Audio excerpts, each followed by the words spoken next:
Welcome to the Verdin Verdict Sports Show. We're live here today with Maason Smith, LSU defensive lineman. Maason Smith is the first number 0 in LSU history. We're going to dive right into that and just your time at LSU. How do you enjoy so far here? It's been a very good journey so far. Last season came up short with me having a season-ending injury in the middle of the season. And this year, hopefully, get back to what I'm known for, sacking the QB. That season-ending injury, can you go into more detail about that? How was that? Was that a big blow? How did that feel going into your freshman campaign? You started off hot. For me, it was really just I feel like it was a humbling moment when I got hurt. I felt like I was on the top of the world, and I'm a firm believer in God always has a plan, and things happen for a reason.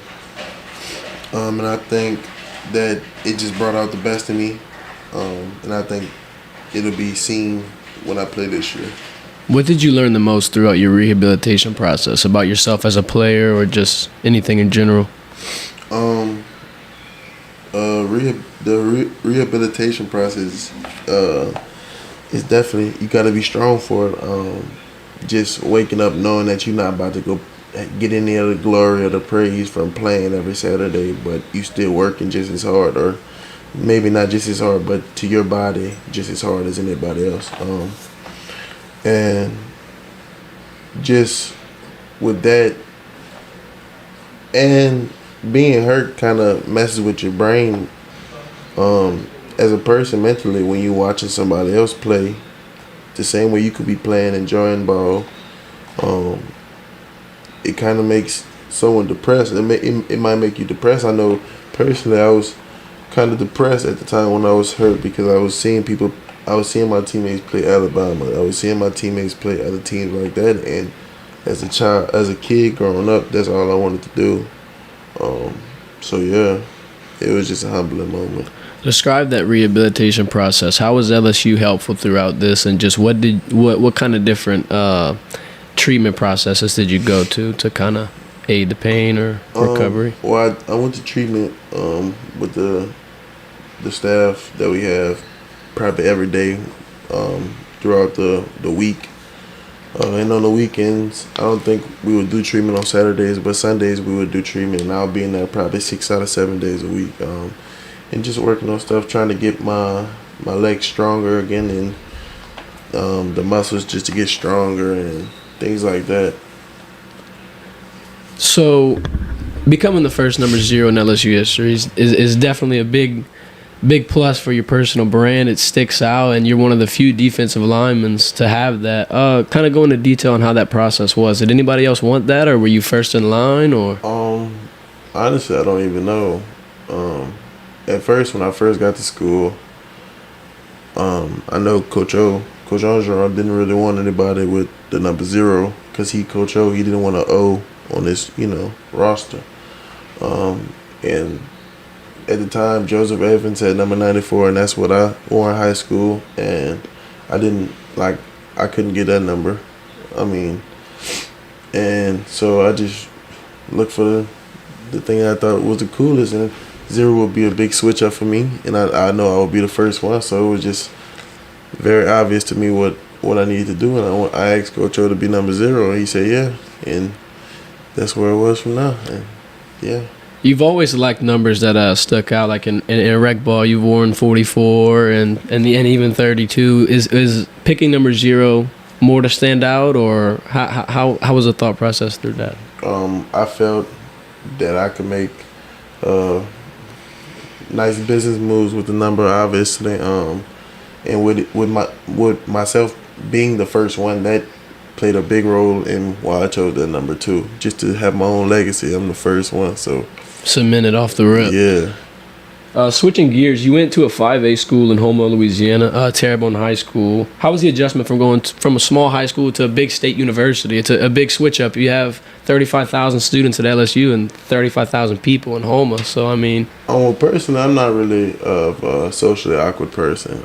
I could really get along with anybody, or I could talk to anybody. I could talk to the wall if I had to. So that aspect of it wasn't really that big of a difference for me.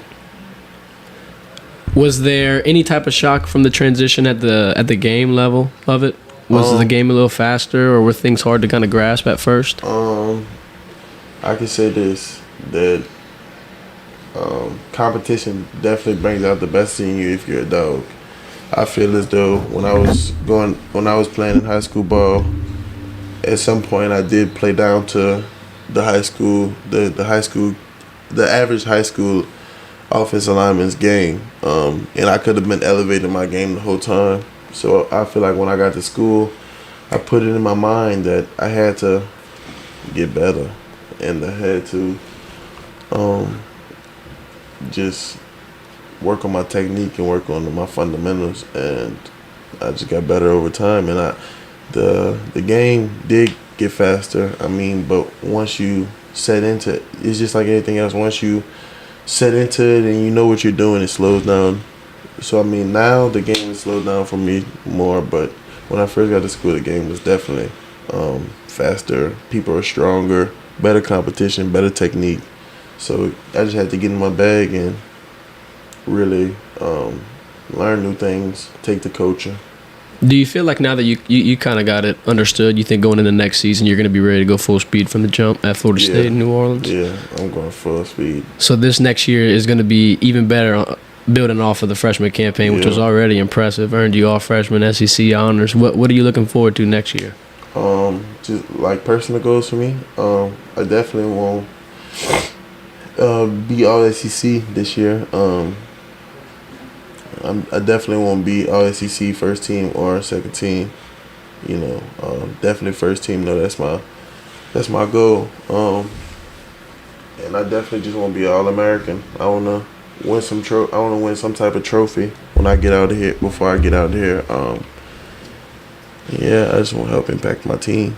And speaking kind of about that mindset we were talking about earlier, what's the mindset of a defensive lineman? How do you prepare yourself for the battle in the trenches every Saturday? You can't run away from it.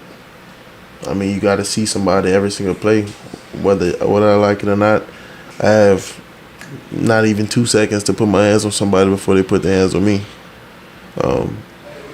So, what is that feeling like? Like when you're under there, there's no nerves. It's just straight focus. It's just straight getting to the point. It's focus. At that point, there's no nerves. Either you gonna embarrass me on live TV or you ain't. You know, it's either me or you. So I ain't gonna let it be me. What are some of the better moments you've had in the trenches compared to some of the worse ones here at LSU? Have you had any moments that just like made you feel really good? Yeah. I mean, I have. When I make a good, like a big play, or when I do something good, something productive, it definitely makes me want to work hard and make me want to get another play. But obviously, everybody get knocked down. Everybody, especially being a freshman in the SEC West, you gonna get messed over a couple of times. You gonna give up your gap. You gonna do a lot of things that freshmen do. And I think with that, it's just a lesson learned. You know, next time don't do it. But I also feel like it's about development. I think I'm a lot more developed from the start of last year to the start of this year, just mentally, physically, and yeah. Going into that in that physical development, how has LSU aided in that? You just kind of bulked up out of nowhere real quick, gained a lot of muscle, and you still kept your speed as well, which are good facets of your game, make you stand out, make you unique for sure. What's the plan been like for helping you gain muscle? Just trying to eat right, get protein before my workouts, get meals in before my workouts. Everything else does it by itself. I mean, I just try to eat 3 times a day, definitely. I try to eat before my workouts. I try to drink protein shakes after my workouts. The supplements that our dietitian gives us after the workouts, just things like that. Just monitoring what I eat and just trying to get stronger, working out the weight room. So changing your workout plans and your diet plans, were there anything else you changed from what you've done previously going forward to try to make yourself just better overall? Not really. I mean, I've never really been a type of kid to eat candy or drink soft drinks or anything like that. That's just not me. I really just stick to water and Powerade and Gatorade and stuff like that.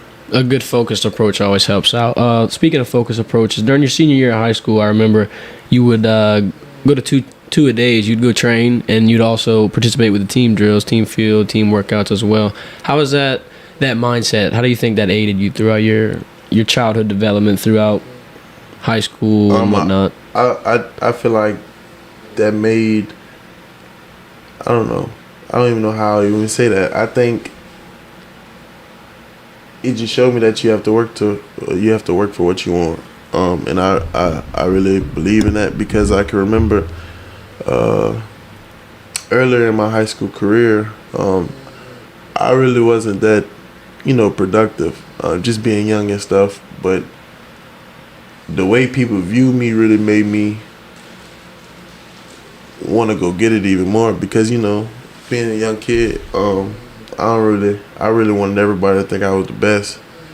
So I had to go make myself the best. I went in that lab, and yeah. And that, it definitely transpired well. All the work you did, the confidence, the mindset, everything adding it together was just one big concoction for success. Speaking of the success, what was that recruiting process like? You had a huge amount of hype around you as a 5-star. Rivals even listed you as the nation's top prospect. So just kind of take me into that journey of all that hype and just having all that around you all at once. I mean, it was definitely a blessing. For one, just for me to have a free education at a lot of universities. I think it was like 34, 36 universities. That just a help for me and my family. My parents, they didn't have to pay for college, which helped a lot. But recruitment was crazy. Just with visiting a lot of places, just seeing a lot of different universities, a lot of different cities. I feel like every university had a different identity. Like, it was a different place everywhere. And I don't regret any of it, and I wouldn't change any of it. I mean, it was crazy. And the recruiting efforts made by LSU are definitely strong. You're an in-state kid. LSU recruits in-state kids very well. How you and Coach O had common ground because y'all were defensive tackles as well. How did he reach out to you, and how did he establish that relationship with you? It was really just from me coming up here for camp when I was younger. He really just got good with my family, and from being around the same areas, it really helped me, or it really drew me to him as a coach. And being that he coached the defensive lineman, it was just a no-brainer for me. And he's a very good coach. So, I mean, if you see his track record, you can see the amount of talent that he's worked with. And I want to be coached by the best, and I felt like it was the best decision for me. Kind of going, describe those interactions. He came down and visited you at Terrebonne after the national championship season here at LSU. Was there any advice or wisdom that he gave you that you're going to carry with you throughout your career? Kind of how did he help mold you in a way early on, freshman year? Yeah. He definitely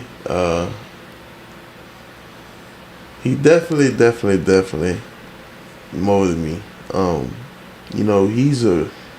The way he coaches, I had never experienced that in my life. He's more of an upfront and gonna tell you what you need to hear type of coach, and that's good. Like, I mean, it's just at the time it don't sound as good as it feels after you didn't have to coach him, but he definitely molded me, man. He taught me a lot of things about football that I did not know.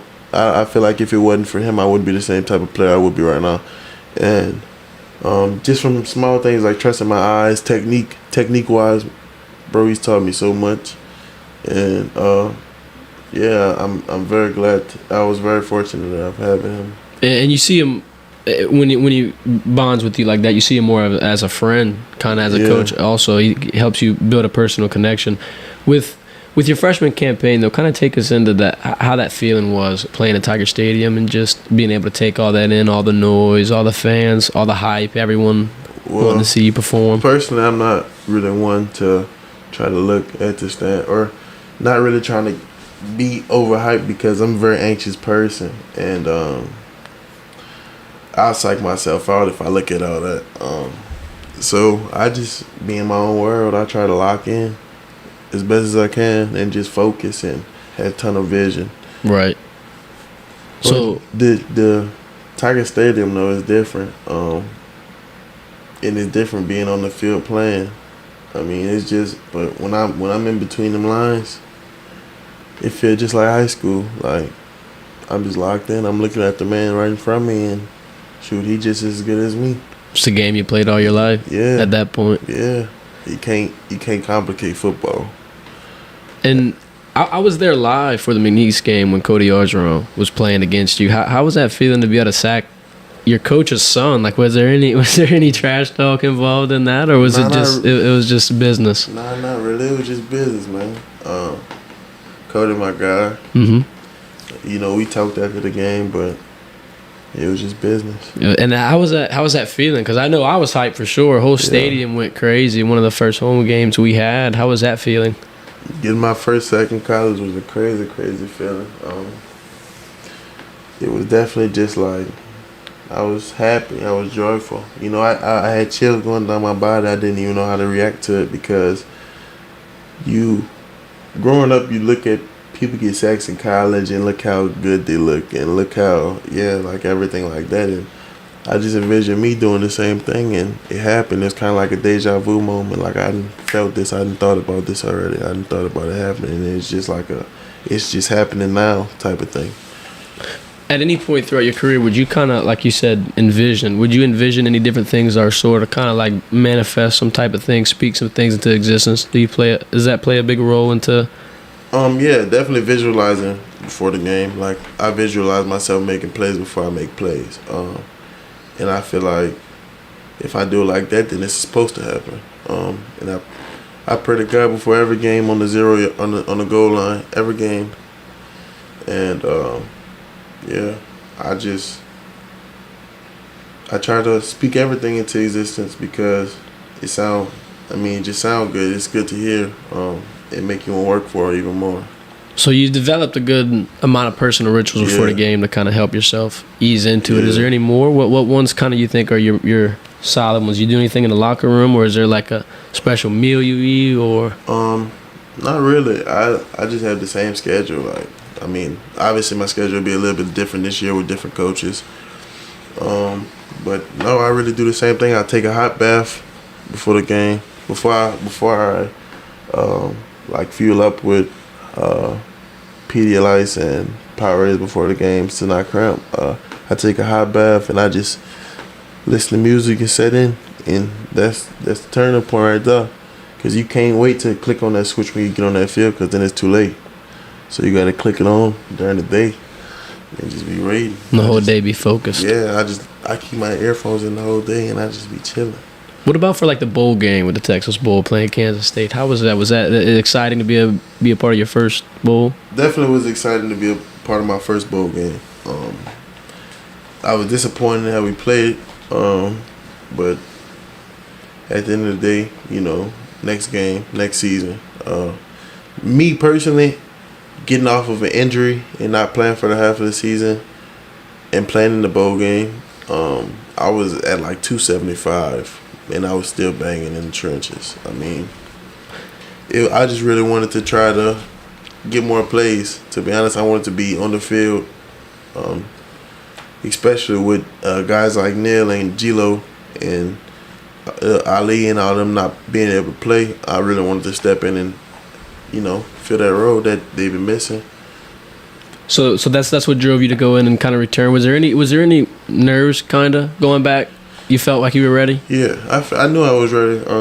Thanks to the staff that we have, they really helped. Just with rehab and everything, they really helped, and I felt perfectly fine in the game. And Coach Davis and you, I'm sure, had some dialogue leading up to the bowl game. Was he kind of like, you know, trying to make you comfortable in a sense of returning to the field? Because I spoke with him a couple months ago, and he kind of told me that he let you know that as a coach, he wouldn't put a player in a situation that would, you know, hurt himself in the end. He just told me that I don't have to be no hero. I told him personally that I wanted to play, and he just said that if I was ready to play,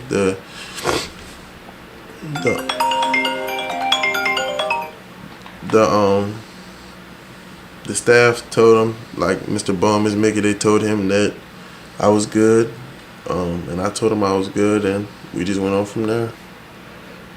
How was that Texas Bowl? I know the NCAA gives loot bags, they call it, for the bowl games. What was y'all's going into that one? I think we got a $400 Amazon gift card, and then we got a choice of some bowl gifts. And yeah, that's all we got from that. I mean, we got a lot of gear. We got, I think, a hat. We got a whole Nike suit, a book bag, and a lot of just other stuff. So, with the bowl game, is there anything? What kind of changes with the daily routine? Does anything change for the team? Is there? How do y'all work with the practices as well? Well, for the bowl game this year, we practice at Rice University. And I think it's right outside of Houston, or it's in Houston. We practice at Rice. So basically the truck that we have outside of our facility, they just bring all of our gear. And right when we got in the locker room, it was set up just like if we would have been in LSU locker room. And yeah, we practiced. The day before the game, we went to the stadium. Had a walk through in the stadium, and yeah, then we played. It wasn't really much difference. The whole day for the bowl game, we had a lot of meetings and things like that. And I'm sure a level of comfort was developed in Reliance Stadium or NRG Stadium after being there for the Hurricane prior to the UCLA game. Was there any? You felt comfortable? You would agree with that? I definitely felt comfortable. The first time we went through there, it was hot. It was real hot. And you need to get some air conditioning. Yeah, I think they do have air conditioning there, but the second time I was in there, it was a lot cooler. So that was just a big off my shoulders because the first time that thing. That August heat. Yeah. That thing was definitely showing. Texas and Louisiana, that's what they're good for right there is heat. Describe the emotion in the locker rooms, though, like you said, when guys like Neo and Ali and even Stingley couldn't play, and when everybody, kind of started dropping like flies. I've never seen anything like it. This unluckiness of a football team losing everybody. What was the emotion like in the locker room? I feel like what the coaching staff was trying to preach to us was next man up. Because on paper, we still had a better team than Kansas State when they beat us on paper. Right. It was just that we didn't have the experience as a team to beat them. And I think what Coach O was preaching us was next man up, and a lot of dudes that didn't play a lot during the season had to step up because we had a lot of dudes ineligible for different reasons. And we had a lot of dudes going to the draft. So a lot of dudes had to play a bigger role than they've ever played, and it was just a bowl game. And, first-time starters on a bowl game against a group of dudes that was real old. They had an old team. And one of the most talked about injuries on that 2021 LSU football team was Derek Stingley. And it kind of, there was some questions around where he should be drafted based off that injury, but he wound up still going top 3, third to Houston overall.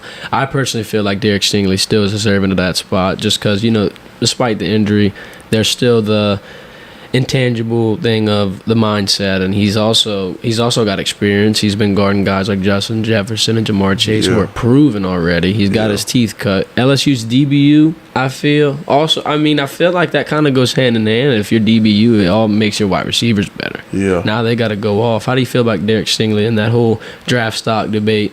I definitely think that Sting was very deserving of number 3 overall pick.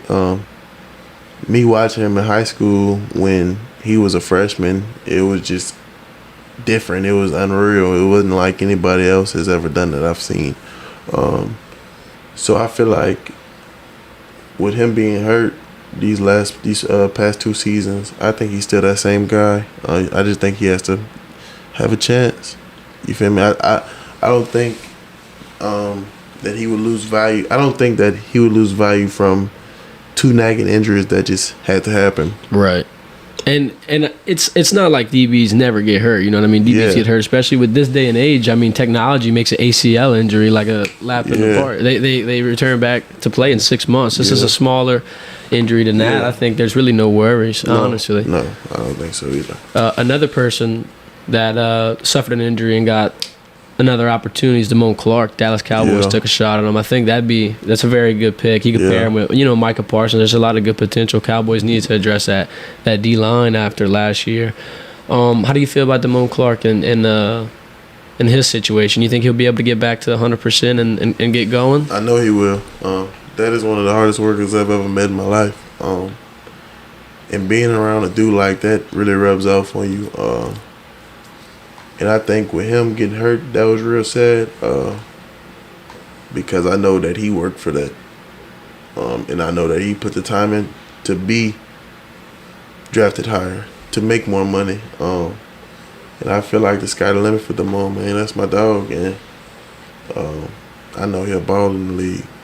So you expect a full recovery from him? Yeah. These LSU guys, I mean, they're going like hotcakes in the draft, man. The draft stock of an LSU player is always high.